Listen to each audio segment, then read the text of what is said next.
Hello, and welcome to another episode of Bulletin Broadcast. First of 2020, and it's episode 20. Damn. Woo! Oh, that works! That's really good, isn't it? Oh, Spoopy. damn. So, I am Ben, and I'm joined as always by Greg Hello. and Dan. Hello.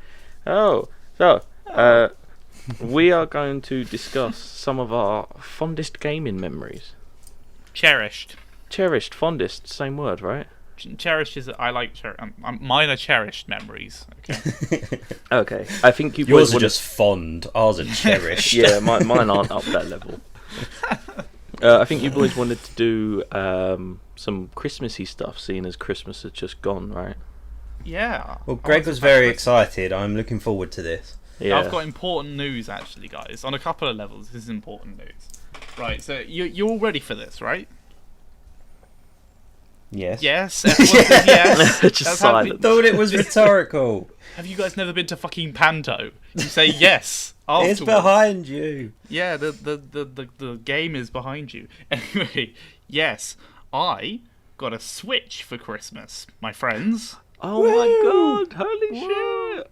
Thank you, that's a bit more of a panto response. What I got it from my beloved, and I have been playing the new Pokemon. Ooh, the game I refuse to buy because Dan just wants me to be his bitch and collect all the Pokemon he can't get. Hang on, which one did you get, Greg? I got the sword one. You are dead to me. I only know people who've got sword. Because That's why nobody you get bought shield. Because why would anyone choose a shield over a sword? And Because the now, shield dog is fucking cuter, okay? But the sword one carries it in his mouth and cuts things. Yeah, That but is quite good. shield face bashes people like. Boo. Like the Go and buy it then, and then I will have a full Pokedex and start catching shinies and just, really be a grown up. nerd. Wow. Anyway, I have something completely non-nerdy to talk about. I have lots of thoughts on this game. Yes, this new Pokemon game. Games, I suppose it is technically. But I have a very important piece of news that's more important than any of my thoughts on the entire game. Okay? Are we all ready? Hit me up. I, Don't like it. today, this very morning, I caught an apple Pokemon. Yay! It's literally just a little apple with eyes poking out of the top, right? Yeah. You know what else is good about this little apple, right? Not a lot, but yeah. A lot. All it wants to do is astonish you and withdraw. Those are the only moves it wants to do. No, it's this generation's fucking Magikarp. It's so... It just... because it would astonish you if you saw an apple by a tree and you thought, I will have a bite of this apple in nature, but fuck, it's got eyes. That is astonishing. Oh god, wait until he finds the corgi. When he finds the corgi, he's really going to lose his mind. Well, corgis still look like corgis. You don't get surprised when a corgi is a corgi. This is like a weird kawaii corgi. Okay, right. Irrelevant. This is an apple I'm talking about here, Ben. Okay? Not only does it only want to astonish you and then withdraw, sort of out of embarrassment for astonishing you, yes, but also the best fact yet, and I didn't know I needed this until I saw, but this is an apple dragon. It's an apple the apple becomes a dragon. Yes, right? it does. A dragon, a drapple, right? It's like it goes into two different types of dragon, and the one in Shield does look better, but also to make up for it, the one in Sword is called Flapple because it has wings and is an apple, which is quite good. And people say that they lost their way when it comes to creating new Pokemon. No, Exactly. They didn't. They did not. Flapple is just... That's everything. They don't need... They can give up. The next gen, just literally, just variations of Apple and Flapple. Yeah. We already made Flapple, they say. They come onto the stage. I don't know who makes the Pokemon games. The man says, this we have made, or the woman, I don't want to be sexist here. The man or the woman, they say, we made in the last generation the Apple one. We know that you all liked that one. So we're just doing more apples. Just more apples. Get ready. Pokemon Apple Green and Pokemon Apple Red. They are the next two games. That's it. You Yeah. guys heard it here first. That's right. All variations of apples. That's so cool. It's a little apple. I'm sorry, okay? but nobody is buying Pokemon Granny Smith. Like, it's just not. It's not going to become a thing.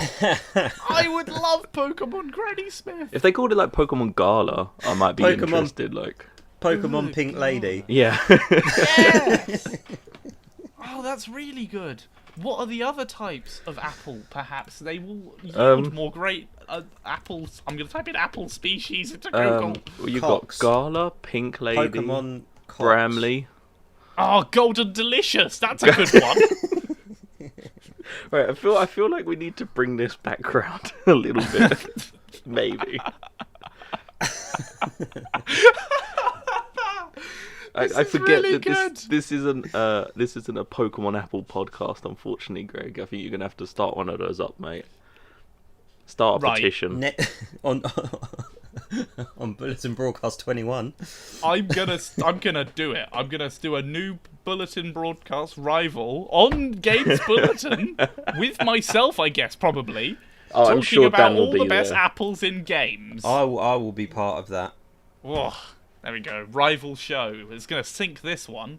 Oh shit.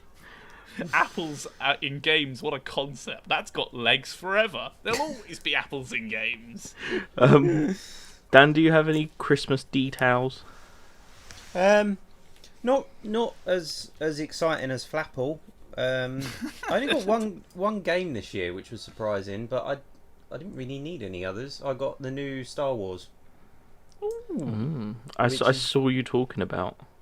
Yeah, it was really good. I really enjoyed it. It's done and finished with now, never to be played again. But Of course it is. Sure. Yep. it's platinum, so why would I go back? Of course. Yeah, it's good. I don't know where people were like, "Oh, it's Star Wars Dark Souls," because it's not. It really isn't. But Is it's it great Star fun. Wars Force Unleashed free? Because I'm very much for that. Oh yeah. Yeah, yes. Oh, I love Force Unleashed 1 and 2 is also quite good, but shockingly short. I One was very good. See, I played both of them. I can't really remember a huge amount, if I'm honest. So it's kind of, if you think kind of Uncharted in terms of traversal, it's much less hack and slash than I remember Force Unleashed being. There is kind of a bit of skill to the way you play in terms of parrying. You don't just hold a button to fire back blaster shots. You have to time it right, and you have to time your parries correctly, and so it's kind of more. There's a bit of finesse to it. Yeah. There's kind of more to it in that respect. I mean, I played on kind of the standard difficulty. I think there's 4, and I might have played on the second or third one. So it was tough, but it wasn't Dark Souls, and it's quite forgiving. Like if in Dark Souls you fall off a cliff, that's it. You have to go back and find your body. Whereas because there's kind of a lot of wall running and swinging off ropes and things on this, you know, if you fall off a cliff, you lose a tiny bit of health and you're back up on the side again. So it's not got that level of difficulty. But no, I really enjoyed it. It was great fun. I recommend it. Does he do a flip? There's a double jump. I think it's called Jedi Flip, actually. Okay, I'm interested. The only thing that's kind of throwing me off is that somebody I know had it. My girlfriend's cousin who I work with, and he said that the guy who plays the main character is the same guy who plays Jeremiah from Gotham. I don't know. He's a standard-looking ginger dude. Yeah, That's all I can really tell you. I well, anyway, don't know that kind anything of about threw me him. off a little bit. I don't know.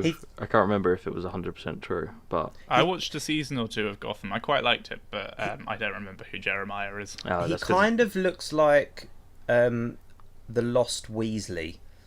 If I'm honest. Oh, that's good.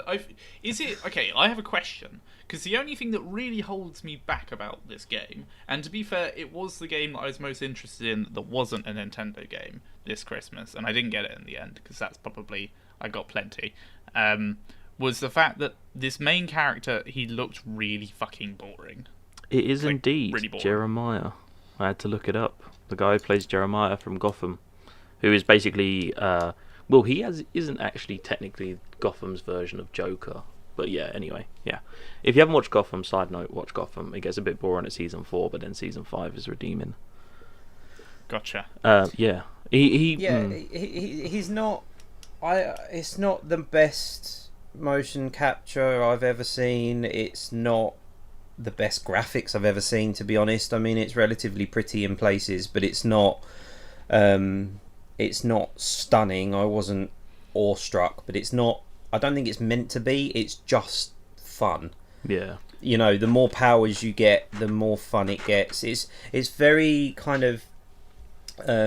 From what I've played of like Bloodborne, Dark Souls, you know, when you kind of you're given a map and you're given very short kind of checkpoints and loops that take you, you know, you get a little bit further, then you open up a shortcut that will take you back to the beginning.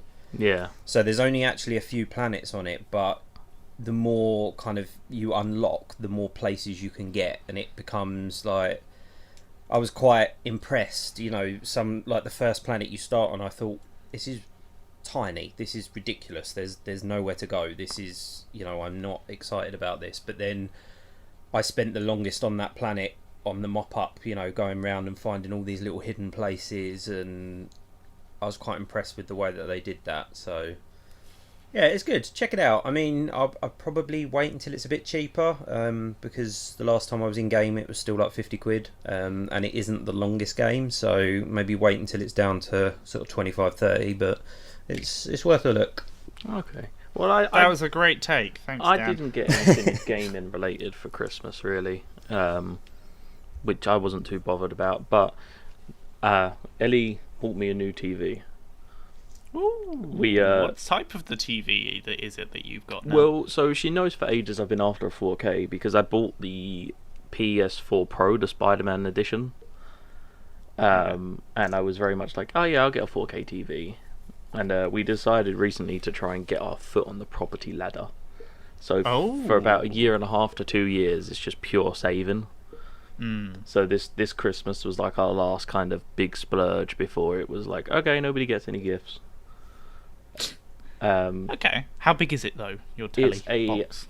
a Samsung 50-inch Ultra HD 4K. Ooh, And it's very pretty. I like it very much. I'm in the market for a new TV at the moment, but we are very much in savings mode as well, and I doubt I will get one this year. Yeah. It kind of sucks being in savings mode. Yes, but that is life sometimes. I know. We're my all friends. grown-ups now. It's boring Yeah. shit. Ignoring massive long talk about Apple Pokemon, we're supposed to be grown-ups now. Oh, side note, I turned my computer on today, and I don't know how to stop it. For some reason, every time I open Chrome, I get notifications from Ask Reddit. It's like, oh, here's what's being spoken about today. I'm like, I don't care. But it came up, it was like, 2021 is 1% complete already. What have you achieved? And I was just like, wow, I'm just being attacked. Like, I feel so attacked right now.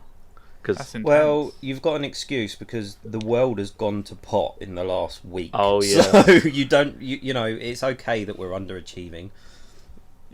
At least we're not going to war. We're not going to war, or we're not on fire. So that's something, I suppose. Yeah, it kind of... Okay, anyway. cherished gaming memories. You don't get to say that. That is our word. Cherished. Fond. You're Cherished. a fond, Ben. Okay, who wants to go first? Go on then, Ben. I feel like Dan and I have chatted a lot, and we want to hear about your fond memories. Okay. So, come on. Okay. So, first one, let's get the elephant out of the room. We've said before in previous podcasts, I am a massive Hideo Kojima fan. Fucking knew it was coming. It should be no surprise there is a Hideo Kojima game on here.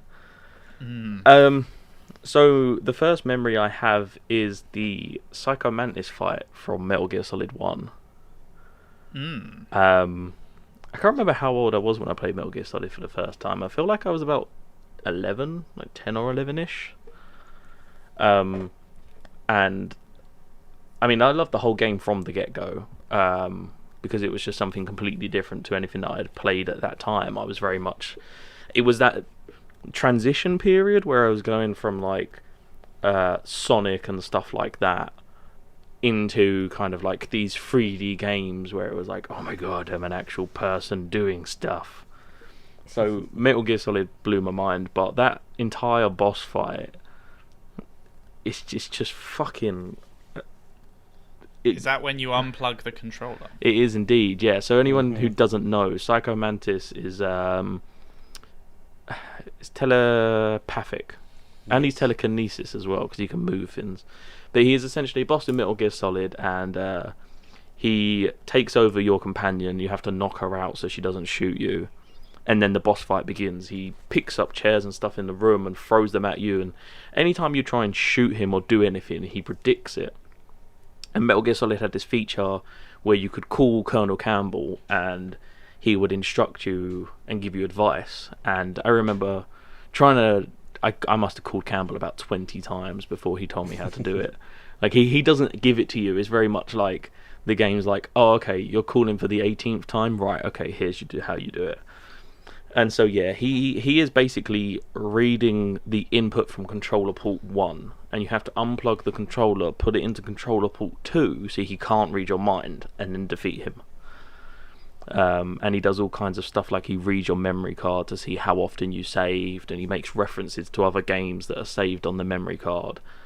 And it just blew my tiny little pre-teenage mind. And your little, I can think of your little face with. I assume you still have a full beard at the age probably, of 6 or whatever, and you're just like there, just like, I'm going to unplug the controller because the captain told me to. No, I thought he was lying. Okay, full disclosure, because you didn't trust him. I didn't. Come on, like you spend the whole game playing the controller port 1, and he's like, oh yeah, unplug it, put it in 2. I was like, okay, all right, I'll amuse you. It was groundbreaking though. Like no game had ever, or to my knowledge, had ever kind of actually acknowledged that it was being played on hardware and actually kind of brought that into it. It was like, very fourth wall breaking. Very. There's another bit where it asks you have to get the code of Meryl, I think it is, and it asks you to actually physically look at the back of the box, the game box, and find the number that you call her on using that, and that's the only way you can do it. It was like a frequency, wasn't it? It was it was absolutely mental. It was so ahead of its time. Let's ignore the part where you have to identify Meryl by her walk and staring at her butt, because that is something that doesn't need to be discussed. But yeah. Oh, Hideo Kojima. It makes sense that she needs to breathe through her skin. Definitely. It just it blew my mind, and it absolutely... That was when I went from really enjoying video games to like loving video games and being like, right, I'm never ever stopping doing this. So yeah, for me that was a big moment. That's a good moment. Well done, man. Yeah. Aww. Go on then, Dan, hit us up. Well, it's funny you should say that, because my first cherished moment was hitting someone with a games console. Yes. It was actually the same game. Okay. I sense there's going to be a Metal Gear Solid chat. Well, no, it isn't really. And for full disclosure for anyone listening, we didn't discuss this beforehand. We don't share. We don't share well. No, we tend not to run our ideas past each other, because then we're all surprised by what we have. And yeah, Metal Gear Solid was the demo actually that was my first cherished memory. The demo of Metal Gear Solid, it was from the very beginning up until I think until you got out the warehouse. But the memory was of just all my friends being kind of almost running up to each other at school, and it's, have you played this demo yet? Have you played it? You have to. It's amazing. It's so good. And then it's all kind of like 7 or 8 of us all crowding round a tiny 14-inch TV in someone's room and playing this demo that was probably about 30 minutes long for hours and hours and hours, and just, you know, going against the guards in different ways, trying different weapons, basically because it was so well done, it was so much fun that we were able to kind of just get so much life out of it. And I was gonna say, it's one of the reasons why it's my favourite game. Just everything from the small details, like, you know, like you're running a puddle and then you leave footprints and the guards can follow your footprints, and knocking on walls to kind of divert them away and then running past them instead of taking them on. Like, yeah. We made games of it, you know, see if you can get through on your stomach through the whole thing, see if you can knock all the guards out, see if you can knock none of the guards out, and then one of us found the Nikita rocket launcher that you fire, and you actually control where the rocket goes, and then obviously that was, you know, more endless fun with it. And yeah, it was just, for a demo, it just brings back such kind of that is gaming to me. It was fun, it was perfectly executed, and it kind of it was something that you were thinking about when you weren't playing it, and that to me is kind of the what's the word I'm looking for? That's what makes a good game. You know, now we're grown-ups, when you go to work and it's running through your head and it's like, I can't wait to get on that when I get home. That to me is just kind of what sums gaming up. And I have to agree. Not because it's Metal Gear Solid, but yeah. Yeah, I mean, it could have been anything. I mean, it was a toss-up between that and the only other demo that I can think of, or the only other thing that's similar, was the Tekken 3 demo that came with a PlayStation magazine. It was in like a special black case, and you only had 2 characters, Eddie and the schoolgirl one whose name has completely escaped me. But Zhao Chan. Oh, Ling Xiaoyu, isn't it? That's it, yeah. And that was another one, because obviously Tekken 2 was quite a way before. We all, you know, we must have played that to death, especially Eddie with his capoeira dance moves. Eddie and Guerrero. That was the other one. We spent hours and hours playing that on 2-player. But yeah, it's just a happy memory, you know. Oh, that's nice. A lot of mine sort of like that, where they're sort of related to personal memories. Like you know, you created something or you did something special. That's why ours are cherished and Ben's are just fond. Ouch. Yeah, you bitch. Okay, Greg, do you have a non-Metal Gear Solid memory? All of mine are non-Metal Gear Solid, if you can believe it. I don't know very much about Metal Gear Solid. I've played Ground Zeroes, and earlier when you said that Metal Gear Solid was groundbreaking, I wanted to try and work in a pun about that, but you sort of got away too quickly, so there we were. Anyway, my first of 3 is playing Halo Reach, Halo 3 custom games with like friends. And I mean, I'm sensing from the silence that maybe this isn't registering. You guys might not have done much of this, but there's nothing Halo related ever. Okay, fine, that's okay. I can sort of I can have. tell you a word picture. So in Halo Reach and Halo 3, you can do stuff where you sort of take existing maps and you can create your own maps and you can create your own game modes. And lots of people did this in the Halo community, and they made really cool stuff. And so me and my friends, and like my brother and my brother's friends, like we would come together and we would play all these games. We'd play them for hours and hours, and we'd make our own ones as well. And some of them were really good, some of them were kind of shit. And it was like, if I think of all the things on my list, this was by far, like, this is like a really cherished thing. Like, this was several years of my teenage life, just like this was the old standby that we all did. And another thing we did as well was something we called Forge Wars, which was a thing where you'd go into the map creator, like we'd all go into it, and we had a couple of existing rules to make it not total anarchy, but basically you all made your own bases, and then we all went and fought each other once like we'd made our bases and stuff. It was really cool. Fond memories for sure. And I wonder if they have that on the new Steam version of Halo Master Chief Collection, because if they have Forge and custom games, then I'll be definitely doing that again. Because I've ended up with a lot of friends who are just like, oh, I'm on PC, but I'm interested in Halo, I'm going to get it on the PC. So we got it all on the PC together. And I'm going to play it. That would be cool. It'll be cool. Anything to do with that. Like, I mean, a lot of my memories don't make the list, but it's like, even recent ones, like sitting with friends and playing GTA, just like when it first came out, there was about 8 of us probably who were all in the same GTA lobby, just going around, driving and dicking around and just general shenanigans and riding a bike. Yeah, we must have played that, like that first night when it came out and we all finished the tutorial. We must have played it for about 8 hours straight. I think I finished about 4:30 in the morning. And yeah, it's just like, I remember it, it's just really like it didn't make the list, but like, yeah, anything to do with that, like that's another part of gaming, is like, you know, sharing it with other people and kind of having a general good time.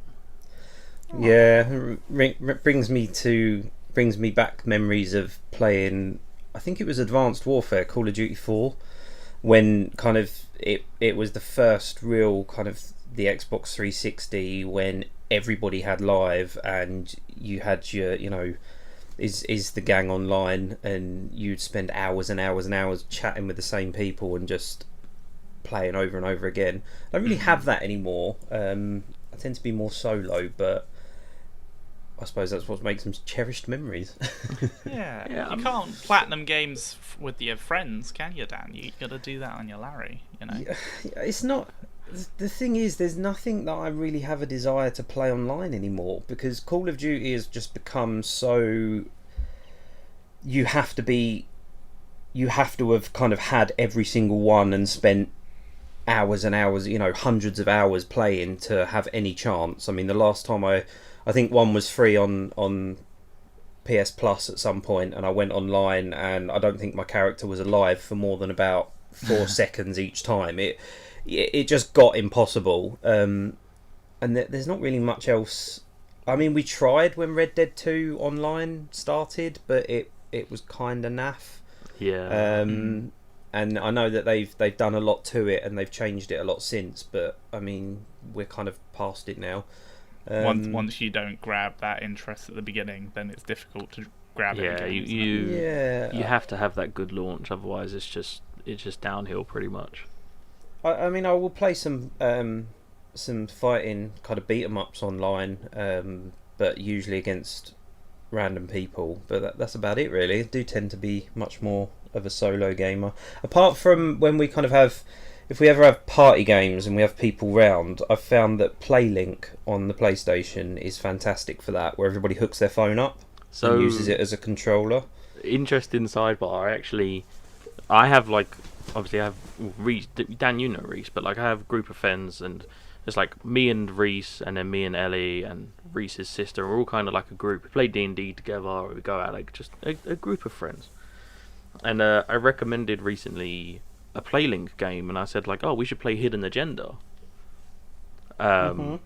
Just for that exact reason, you know, like one person's on the control, everyone else is on their phones, and then when there's a decision to be made, everyone has an input, and it's kind of like, oh, I can't believe you did that, or like, you know. It's a clever little system. I don't know if are Sony still supporting it, because they had that initial launch, didn't they?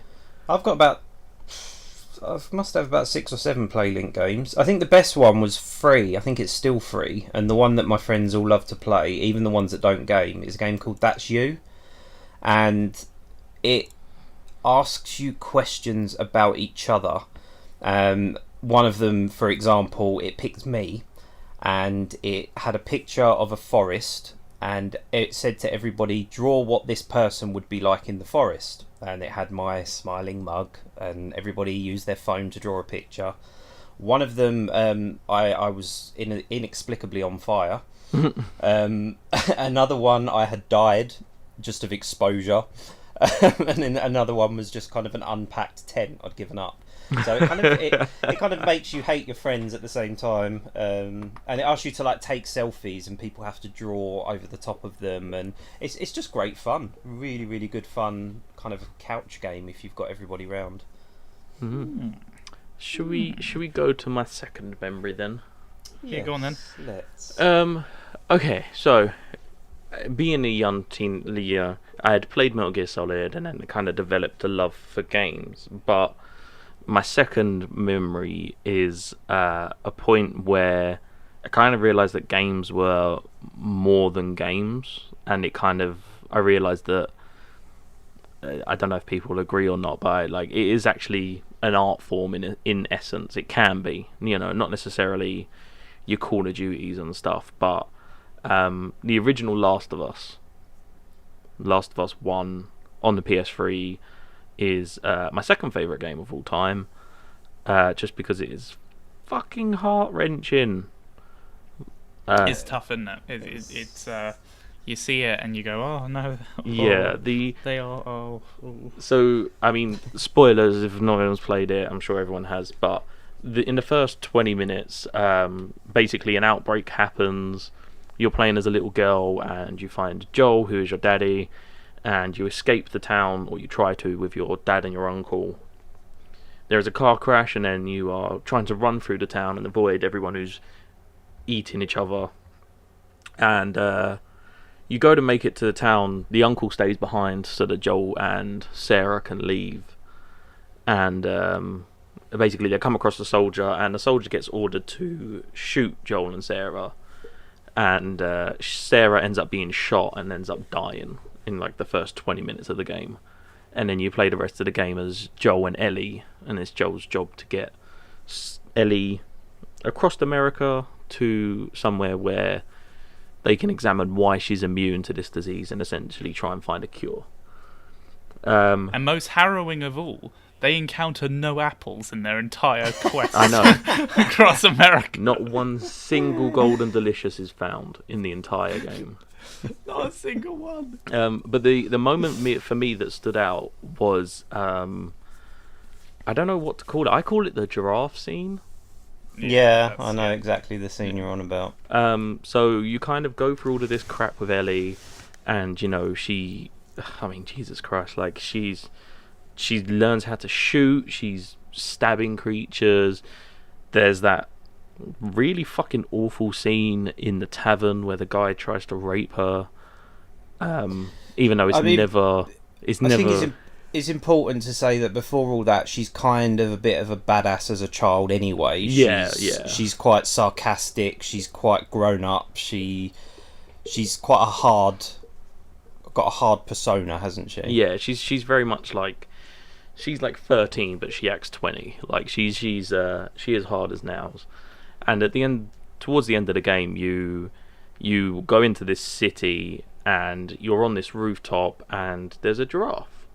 And Ellie's like, oh my god, I heard about these, I've never seen them. And for me, I was just like, that was the moment that I was like, oh shit, yeah, she is a child. She's a child who was brought up during this time and doesn't know a world other than, because I mean, she was born after this disease had happened, after this outbreak, so she knows nothing of beforehand. She knows only of this world. And I would add just quickly that I played it this weekend. That exact scene, I played it last week, and that scene is especially poignant because it comes immediately after the attempted rape on her. Yeah. And the fact that she was almost killed and or raped, and she's processing a lot of trauma, and it's you as a character, they communicate a lot of information about our characters in Last of Us through such subtle and excellent writing, and just little cues and ticks and things like that, where Earlier in the game, she wants to talk about problems. She wants to talk about Joel's trauma. Joel says, no, we don't talk about trauma. Later in the game, when Ellie has got a lot of trauma, she doesn't talk about trauma. And Joel doesn't try and push her to talk about the trauma. And she's just left to process that. And that's like... That's so subtle, but that's so powerful. And then, yeah, as you say, we come onto this scene where she sees something out of the corner of her eye and she's running after it. And you as Joel are just like, what is she running after? And you're used to just having horrific things around every corner. And then, oh, she's looking at giraffes. She's found giraffes in the city. Yeah, it's like mental. Oh. And then that was the moment that I was like, I don't care what anybody says. Like, games are fucking art. Like I said, not every single one is made to be an art, but they can be. They can tell such a powerful story, and they can move you. Like, you know, if you connect with the characters in the right way, and if it's done in the right fashion, yeah, like with The Last of Us, it just creates these strange feelings. It's amazing when you think about it. I mean, my friend described The Last of Us as the best film she'd ever played. That's a very, very good description. A fantastic way of describing it, because when you think, you know, you get films that are a couple of hours long and they are given kind of Oscars and they are, you know, this is an amazing piece of cinema, you have to experience this. A game, if it's done well and is a story-based game like The Last of Us, is basically a 15-hour film. To be able to keep you interested in that long, you become so much more attached to the characters than you do in a film. And like Greg said, with The Last of Us, none of the story is kind of explicitly given to you. I mean, you kind of get the bare bones, but everything you get is just the natural back and forth of the characters talking to each other, and you take what you want from it. And yeah, it's just phenomenal. It's such an amazing game. If you haven't, for any reason, played that game, you have to. Sorry for spoiling it if you haven't. Well, we not really. There's so much more we haven't discussed. There is. Yeah. And The Last of Us 2 coming out soon. Oh my god. 13 times. Who's up next then? I think it's Dan. Dan. Me. So my next one, because I had a few and I wasn't sure which one to go for, but I think I'm going to go for getting a Sega Saturn for Christmas. Wow. 1 year. Okay.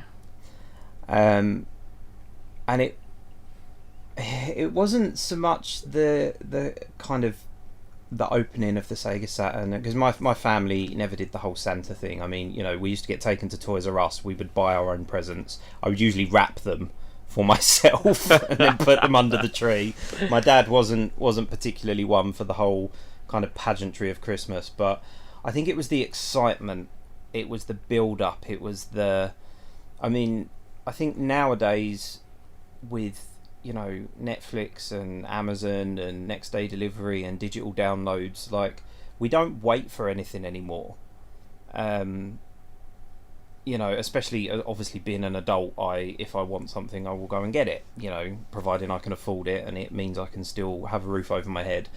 And I think for the Saturn, I remember for months and months and months just pining for it, you know, reading magazines, seeing TV adverts, talking to friends that already had one. I'd never wanted anything so badly in my life. And then I just remember unwrapping it, and some of the games were rubbish, but I didn't care because that was all I had and that was all I needed, you know, and just kind of spending hours and hours and hours playing. The one game I remember getting with it was Golden Axe the Duel. I'd be very surprised if either of you have played it or even heard of it. I know of I've heard of Golden Axe.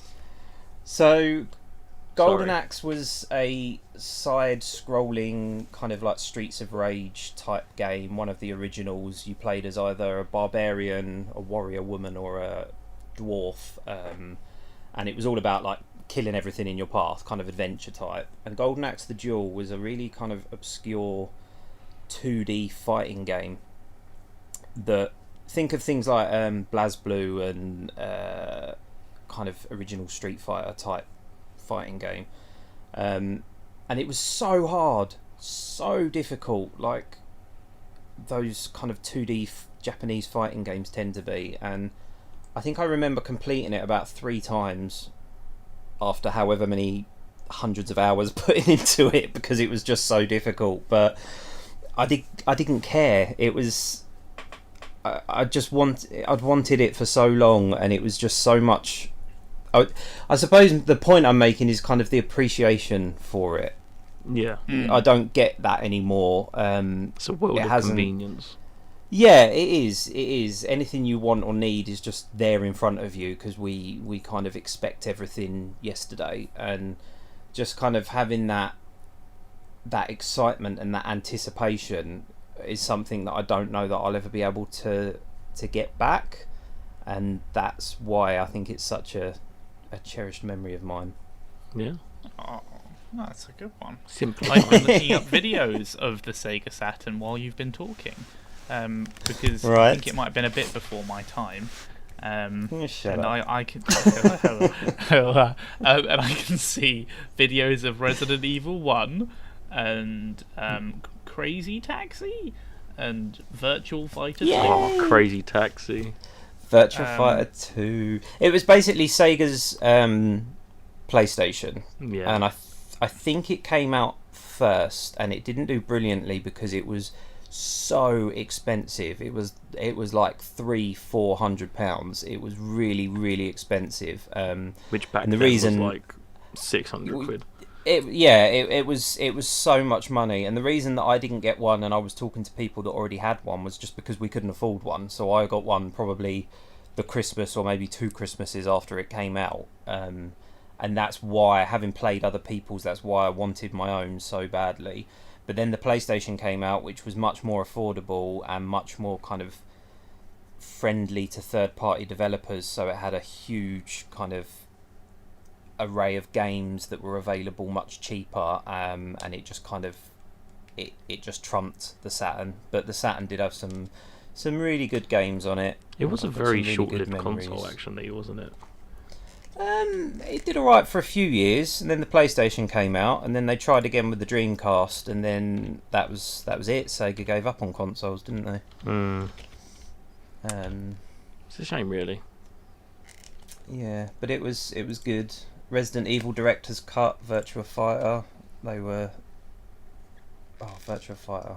I will have to challenge you guys at some point to Virtua Fighter. No thanks. I remember playing you at King of Fighters at fucking EGX and getting my arse handed to me with... What was her name? I just remember her slappy tits. You beat me at Bloody Raw, though. Oh, yeah, well... Greggy boy. Anyway, Greg, what'd you what's have your for next us? memory? So I've got another one, which is, this one's a sort of similar to my other theme of sort of created by ourselves sort of fun, like, so creating a game within a game. So I think you probably have. Everyone I talk to seems to have played this game.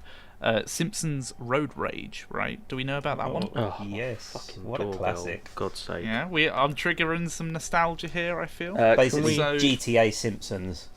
Can we just pause 2 You- seconds? So not hit and run. Oh, you're oh, sorry. Hang on. Just keep recording, I'll be back. Oh, the Road Rage was the Crazy Taxi version, wasn't it? Road Rage was the Crazy Taxi version. You're thinking of hit and Hit, run. I am thinking of Hit and Run. Yeah, Simpsons Road Rage. Yes, I do remember that. That was the first. I think that came first, didn't it? I think it did, yeah. Based on my memory of the graphics of each of them, Road Rage definitely had the inferior graphics. Yeah, so I think Ben's collecting his food, isn't he? From unnamed brand, unnamed food delivery brand. So what we did was we do something called me and my brother. When I say this, I have an older brother, and I played a lot of this stuff with him. So we played something. We came up with our own game in the versus mode called Cops and Robbers, which basically it wasn't that complicated. And now that I remember it, I don't know why it amused us quite so much. But basically, the versus mode, the way it's supposed to work is you do the same thing you do in the single player, which is picking up characters from The Simpsons who have their funny, witty lines, and then dropping them off in the designated place, and whoever earns the most money out of the two of us wins. That's how it's supposed to work. What we did was we completely ignored dropping off the characters off in places. We would just take the character and then just drive at each other, and whoever was, one of us would play as Snake, the criminal from The Simpsons, and the other one would play as Chief Wiggum, and we would just chase each other for the individual. Rightio, hang on. Hello, Ben. He was mid-story. I was mid-story. Ben? Yeah. Yeah. Alright, I'm back. Sorry about that. That's all right. I mean, you missed my whole story there. Yeah, Simpsons Road Rage. We did something called Cops and Robbers, where we would chase after each other, and it was good fun. Ah, Road Rage. I'm not going to tell the whole thing again because that's really boring. Was that Hit and Run, or was that? That was Road Rage. Hit and Run Road is the Rage. GTA one. Why am I not remembering Road Rage? It was it was basically Crazy Taxi, but The Simpsons, and then Oh, they holy did- shit! I had to look it up. Yes. Yeah, is it hitting you? Oh my god. I strongly recommend that people in the audience who, if they're not recognizing the name necessarily, just watch it, like watch a video of it. Oh, this And is. if you are not recognizing it, then I don't know how. This is 'cause all it was really kind of popular. weird nostalgia trip right now. Holy shit. Yeah, it's good, isn't it? The music as well. Do do do do do do do. That one. That's how it goes. God, yeah, I I have, remember it now. Holy fuck. I have a similar story about game within a game. Mine, ironically, was on the Sega Saturn again, and it was a game called Sonic R, which the R stood for racing. Oh, that's And that piss poor one where they're running on their legs, isn't it? And Amy's Yeah, in well, a car, and it I don't know controls like about- arse. Yeah, it wasn't the best game, but as Ben so eloquently described it, it was a racing game, but they ran because Sonic's fast. That was kind He of is his point. fast. He goes really quickly. It's just because the new ones are in the cars, aren't they? You know, the Sonic Yeah, Racing yeah, they Transformed are. or whatever. And we used to play a game where we would do the split screen, and I don't even think it was 4-player. I think it was 2-player. One of us would go out the room, and the other person would basically hide Sonic somewhere on the track. And the point was, when you came back, it was like hide and seek. You had to go and find them because it was way more fun than the actual racing. And then we would time the person to see how long it would take to find them. And it sounds absolutely ridiculous, but bearing in mind the Saturn came out when I was about 9, so it was a very long time ago. But we had far more fun with our own created game than we did with the actual game itself. And I think that says a lot, like Yeah. people say, and it you know, I think games now are very rigid. I don't think you get as much creativity with them. No, you really don't. You kind of have to try really hard to make it, because they're so focused on, like, let's create an online world, blah blah blah, and it's like you don't get that anymore, really. Sorry, I mean, older games, they, No, go on. it was it was kind of easier to develop them because the bar wasn't quite so high. So they would, I mean, if you think about something like Road Rage, the concept is extremely simple. It literally is drive a car, pick up a person, move the person, beat a timer. That's all there is to that game, with like minor things like you get a bonus if you avoid traffic with this customer or whatever. And that sort of left, there was a lot of space to interpret and make up your own stuff. Whereas, I mean, with the modern games we've been talking about, Star Wars, that game, there's not much, it's not really conducive to that sort of make your own fun challenge atmosphere. You can do it to an extent, but there's not so much opportunity for it. God, I was just looking through Simpsons Road Rage, and the reason I don't remember it so much is because I had the Game Boy Advance version. Oh God! Yeah, Ooh. I never cannot- owned it on PS2. I owned it on Game Boy Advance, and then I owned Hit and Run. Game Boy I feel Advance like everyone version owned is Hit and Run. ghastly, Yes. but it it brings back such fucking memories. Holy shit! Yeah, I was shocked to hear that Chloe, my fiance, she likes games, but she doesn't really play them much, and she doesn't really own any consoles or anything. I was shocked when she was like, "Oh, I know about Simpsons Road Rage," and she wanted to play it with me when I bought myself an old Xbox and put the games on it that I played at my childhood. God, who's I just remember the creepy disembodied severed hand at the top that used to point you in the direction you were supposed to go in instead of an arrow. Who thought that was a good idea? oh God. It's when you get like characters that are like that know each other really well and they interact like they don't know each other. This is like Homer's driving along and then his dad gets in the car and he's like, "Who are you?" And then his dad just like, "Oh, I don't know where I am," and then he just drops him off at the retirement castle, and that's like a whole encounter. Who is next? the game, I've sorry. lost count. Yes, it's you again, I think. It's your Ben. final story. My final story. We always do 3. We should mix yeah. it up We next should do. time, but All right, I'll do 9 next time. I was Yeah. just about to say 9. Greg, we are so in sync. you can do Oh, 9 well, each, that's and nice. I would just won't turn up. So I battled hard for my last one. I was really umming and ahhing, but I decided to put one of them in like a honourable mentions. So my final memory is the first time I ever played Fable 2, which sounds Okay. very weird. I'd never, up until this point, I had been playing games like Metal Gear and sort of FPS games and games like Hit and Run and stuff like that. And so I remember seeing Fable 2 in Game Station. I don't know if you remember Game Station, but I remember Game Station. it was essentially like the CEX of my youth. Yeah, it was. But they did have new was, stuff as well. Actually, it was kind of It like was a more like a it was competitor to game. Yeah, Yeah, they tried to undercut game, didn't they? yeah. And then CEX being to our continental and otherwise placed viewers, a sort of used game shop that's quite. Oh popular in the yes, UK at the moment. apologies. it's Yeah. it's like a flea market for games and DVDs. But you can get some pretty good deals, especially on older stuff. Yes. But yeah, so No. Fable 2. I remember seeing it in Game Station and thinking, "Oh, this looks funky." Having never played any Fable game, picked it up, and that game consumed my life for about 4 months.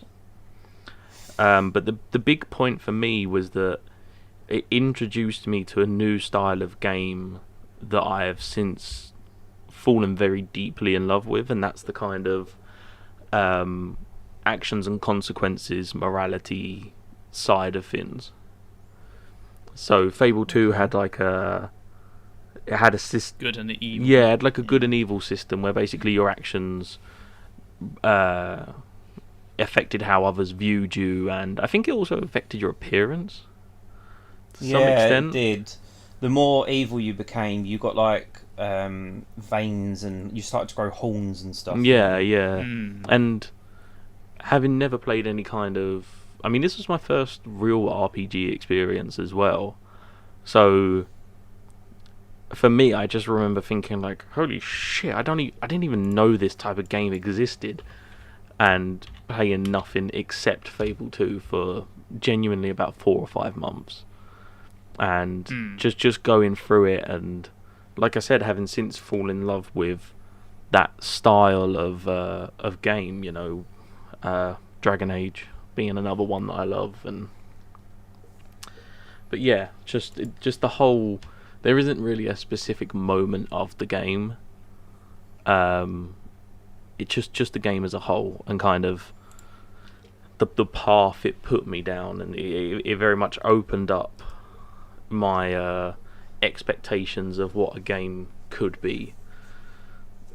The path to nerdhood. Yeah, I went from being an FPS casual who liked Metal Gear Solid to being a true gamer. I really loved the Aww. opening section, like where you're like a little kid and you're like exploring like a town. And, Yeah, everything's yeah, like a little- huge and Big village kind of thing is the only way to explain it. excellent opener. I really love Fable 2 as well, actually. And I think the next Fable game, whenever that comes out, we'll pretend the one that was the Kinect one with the horse never came out. We'll pretend 3 never came out either, because that was horrific. Ooh, I don't know. I like 3 as well. Not perhaps as much as 2. They got rid of basically all of the consequences. Nothing meant anything anymore. The first 2 were fantastic. There was issues. The third one was shite. Anyway, hang on. Anyway, I was only saying. The only thing I was going to say is I'm looking forward to. I would be shocked if Microsoft don't do something with the Fable license with this coming generation, because it's been a long time since Fable 3, and I think the world is ready. Just saying. For another one. That's what I'm saying. Is everyone following me here? Yes. Yes. Whew. Okay. Good. I was worried I was losing you guys. No, not at all.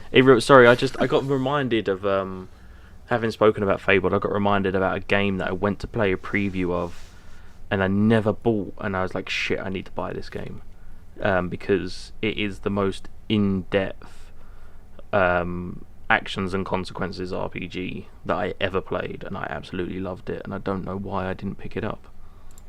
What was it called? Torment: Tides of Numenera. I have heard of this.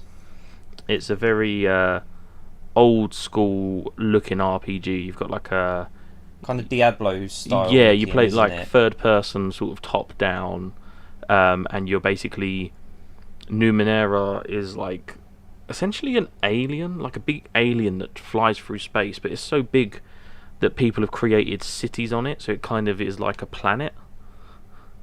Okay. And there were like portals you could travel to other cities, and yeah, just if you're into very big action consequence RPG games such as Fable and the like, at least look into Tides of Numenera. 89% review score average. It is a very, very, very good game, and it's £8 if you're interested. That's alright. I'll have to have a look. I think you're right about Fable. That one to me is one of the first kind of consequence and action games that I really remember, because the only thing I can really remember before that was Ocarina of Time, where you went from being a child to being an adult, and you got to see the difference of how the world had changed, and like if you planted seeds they'd grown when you were an adult. But I think with Fable, the fact that your appearance changed and you started to become either more grotesque or more kind of celestial depending on what you did. And I remember there's at one point you get a choice to save a village, and I was going to do an evil run, and I thought, I really don't want to kill everyone in this village, I feel too mean, so I left it, and they got invaded and the village wasn't there anyway. So it reminds me of the was it Fallout 3, the town that had the big atom bomb. Yeah, and you could choose Megaton, that was it. Yeah, and you could choose to blow up the atom bomb or leave it. God, Fallout 3 was my first RPG like consequence game, and I was horrified at first, but I loved it eventually. God, who is up next? Dan, I believe, or it's Dan. Yeah, go on, Dan. It is. It's my last one, and I don't really know what to talk about. I have a couple. I think I'm going to go, just because of the ridiculousness of it, but I'm going to go for GoldenEye on the N64. Oh, Jesus. And it kind of covers a little bit of everything of what we've been talking about. So we, at my friend Ben's house, different Ben, we moved his bunk beds in front of his TV, and we actually partitioned the TV. We sellotaped cardboard to the TV, and the 4-player split screen actually split the screen into 4 pieces, and all sat on different places of the bunk bed, so we could only see our quarter of the screen, because we were that kind of fights would break out if we got killed and thought that somebody had looked at our screen to find out where we were.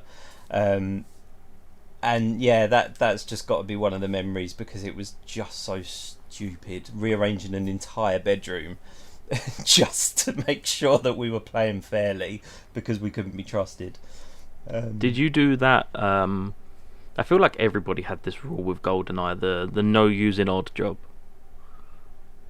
Well, because he was too short, because he was too small. Yeah.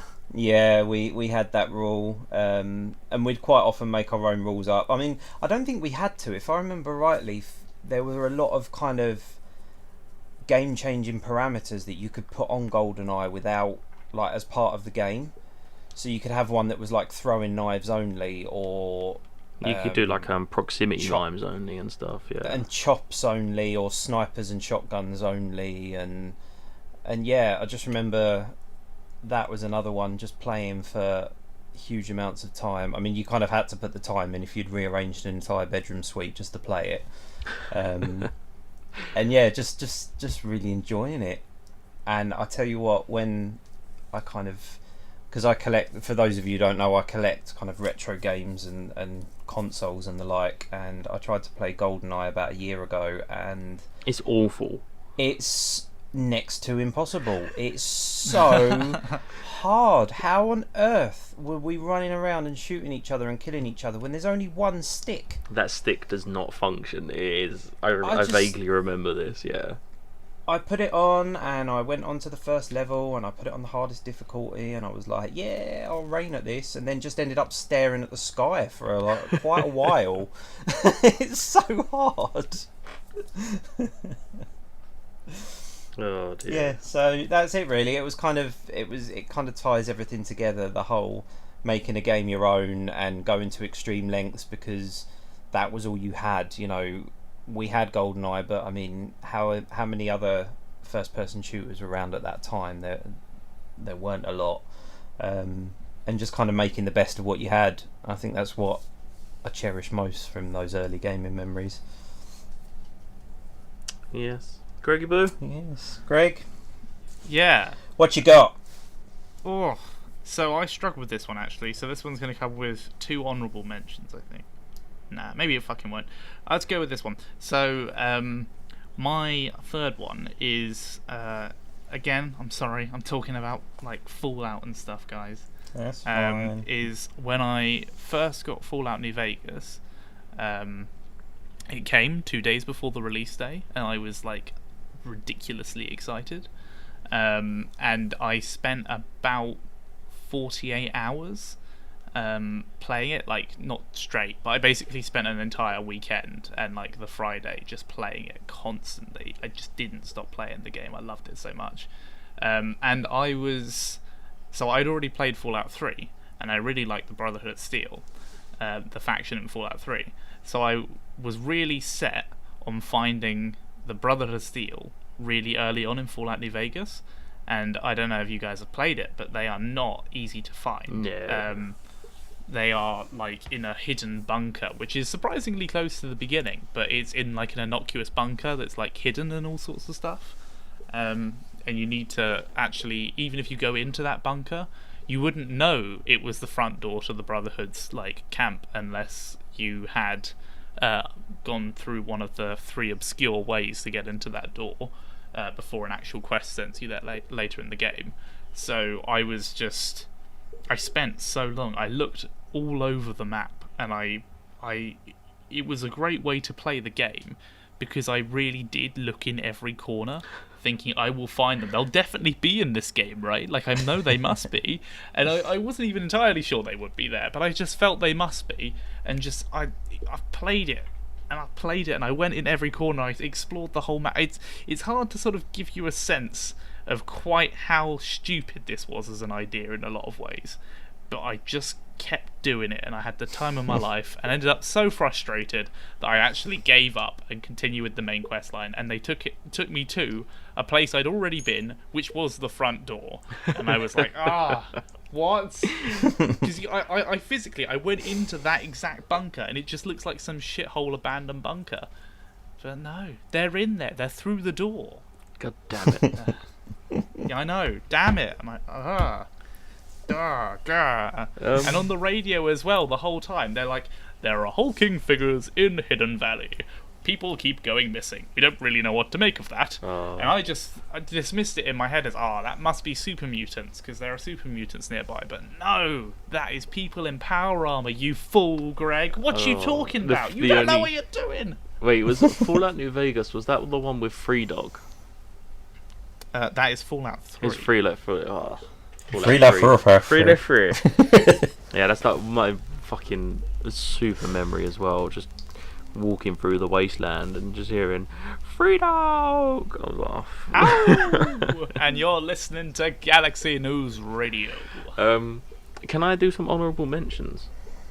Yeah, I think we've all got a few. I've got two I just want to run through quickly, because one is really superficial and the other one's actually a very nice memory. So my first honourable mention is the first time that I beat my dad at Tekken 3. So for a bit of context to this, I only found this out about 2 or 3 months ago. My dad used to come in from work, and he would come upstairs and we would play Tekken, and we would be very loud and very rowdy, and he would always beat me. And so what I started to do was I started very slowly over the course of a couple of weeks/months was I learned every single character. My dad got home from work about 7 or 8, and so I would use that time not to master every character, but just to know 1 or 2 basic combos, so that no matter who I sort of got, because we would do random and stuff like that, so no matter who I got, I had a good chance of beating him.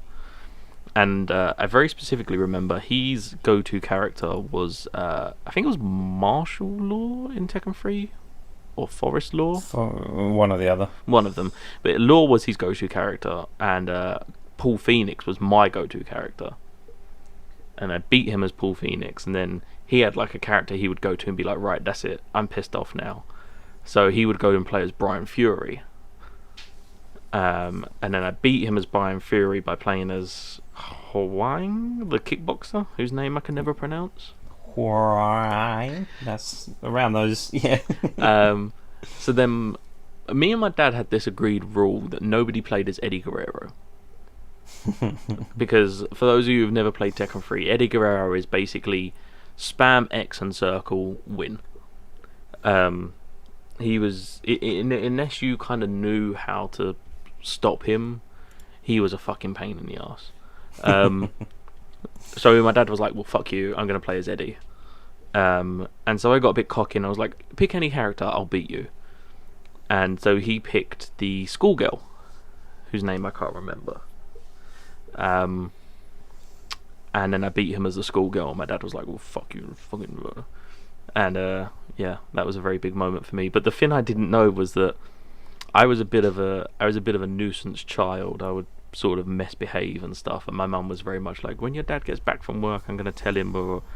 And I only found out recently that the reason my dad came upstairs to play PlayStation with me was to play PlayStation with me, but he was also supposed to be having a go at me and like disciplining me for being a disruptive child.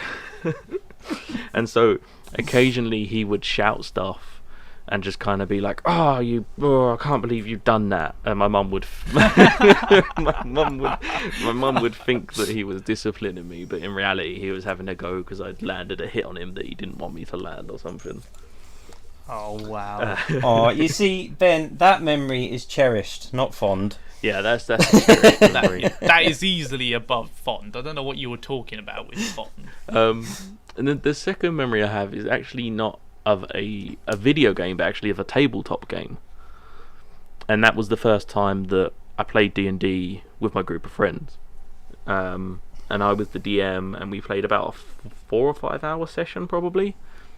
And I just remember thinking, like, I never want to stop playing this game. I was a DM, and basically we was playing the starter campaign, so you have to get a wagon from one town to the other, and basically a bunch of crap happens on the way. And so I'd been watching Heroes and Halfwits, which is a series by Achievement Hunter, which is basically a D&D series. So I'd learnt the mechanics of the game. And I knew that... And by texting me a lot. Yes, and texting Dan a lot. And I kind of knew that as DM I kind of had ultimate power, and, you know, within reason, whatever I said went. And so I just kind of dicked around with them, and I loved it. Like they wanted to move the wagon using a horse that they had, but it wasn't their horse, it was somebody else's horse. So they had to, I was like, okay, you got to do animal handling to be able to, get the horse to kind of, get used to you so you can actually ride it and stuff. And they fouled the animal handling. So I was like, the horse just isn't interested. This probably isn't true. This was our first session, but this is what we did anyway. So then Reese was like, okay, well, I'm just going to slap the horse's ass and it's going to run. And so he slapped the horse, and I rolled a d20, and I was like, because it was caught on a log. And they were basically trying to get the horse to run so that the wagon would go over the log. And I rolled a d20, and I was like, if you get 10 or lower, the wagon breaks. And they rolled like an 8 or something.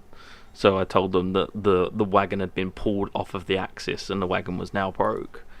And it was just, they ended up kidnapping a goblin, and then he became part of the party. So I was playing as this goblin as it was just, chaos. Yeah, just absolute chaos. But I fucking loved it. I honestly loved it. And we kind of went into it not knowing whether we would keep playing it or not. And after that first session, like, all of us were like, yeah, no, this is our game. This is it now.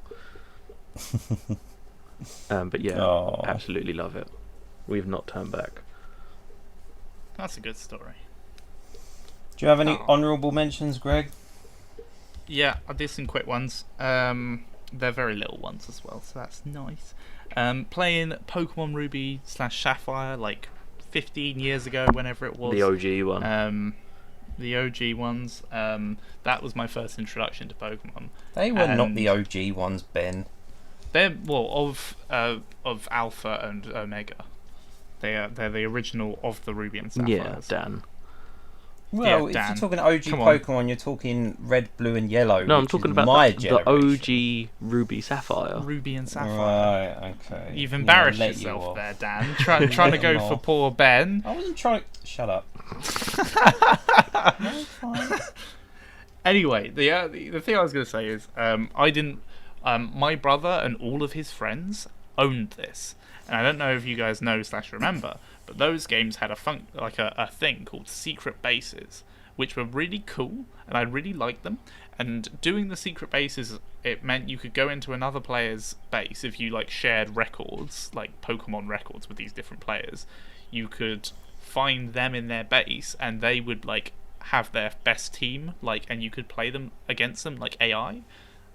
So you could battle them with their 6 best Pokemon, and then you could say to yourself, yeah, I'm good. I beat his 6 Rayquazars. Yeah, I'll never battle him because he's 4 years older than me, and it's kind of scary. But I won against him as an AI, so that's just as good. I'm a real hero.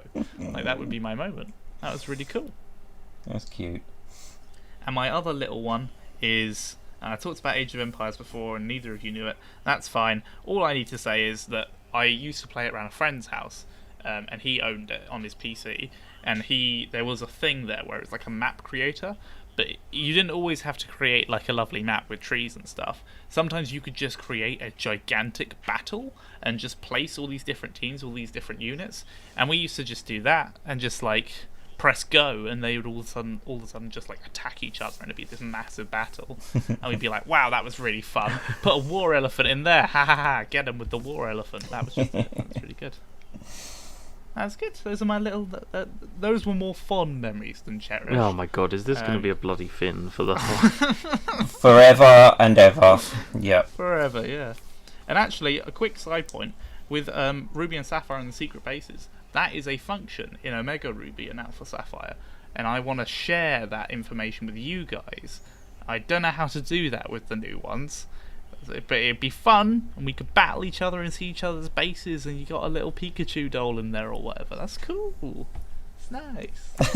It's good. I don't Moving really know swiftly what on. to say, yeah. Don't need to move on so swiftly.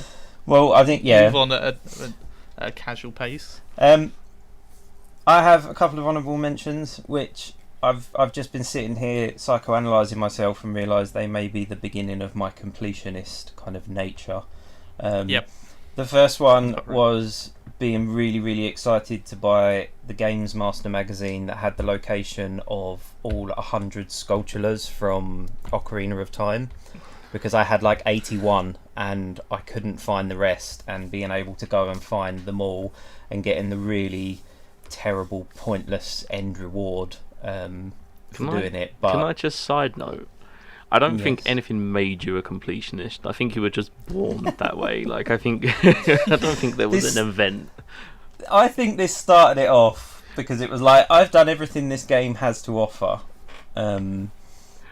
I've actually talked to your parents about this to sort of try and get to the source of this, and they say when you were young, and like when you were a baby or when you cried, you didn't cry like a human did. When you cried, you made like achievement and platinum trophy sounds, like ding, bling, bong, and all of that. That's all you did. And my second fond memory was our little group being broken up at school because the teachers thought we were doing something wrong, but what we were actually doing was trading Pokemon with link cables at school. And when I got my first ever full Pokedex of 150 on Pokemon Red, mainly by basically moaning at my friends until they'd give me the Pokemon that I wanted. So nothing has changed. Nothing has changed. Now I just do platinums and, moan at my other friend to buy Pokemon Shield because he promised me he was getting it for Christmas. Dan, that's not the full Pokedex. Where's Mew? I couldn't get a Mew because... Oh, so you never actually completed it? Yes, so you lied then. You lied to me and Ben and the lovely audience that trusted you. I made up for it with the terrible Let's Go Eevee or Pikachu, whatever it was. I got 151 on that. But I couldn't get Mew. It was only at special events and nobody would take me. Yeah, but Dan, were any of them apples? I mean, really? I don't think so. Oh, God, I hate you so much. Both of you. We loved you too, Dan. Oh, I don't love you. I'm gonna get you. with an apple. With an apple, yeah, I'm gonna get you. God, dear. Well, I don't think we have much more to say. I think that's it. I think that was peak podcast. Oh, yes. It was the first 15 minutes we're talking about apples. And it ends with... An important topic. Ends with apples and tears. Oh, dear. Well... Thank you guys for listening. Am I allowed to say cherished? Am I allowed to say thank you for listening to our cherished memories, or are you going to take that from me? No, we'll give it to you. You had one. Oh, that's nice. Thank you. Thank you guys for podcasting with me. That's all right. Oh. And hopefully we will be back next week. Yeah, we'll be all right. Bye. Bye. Bye.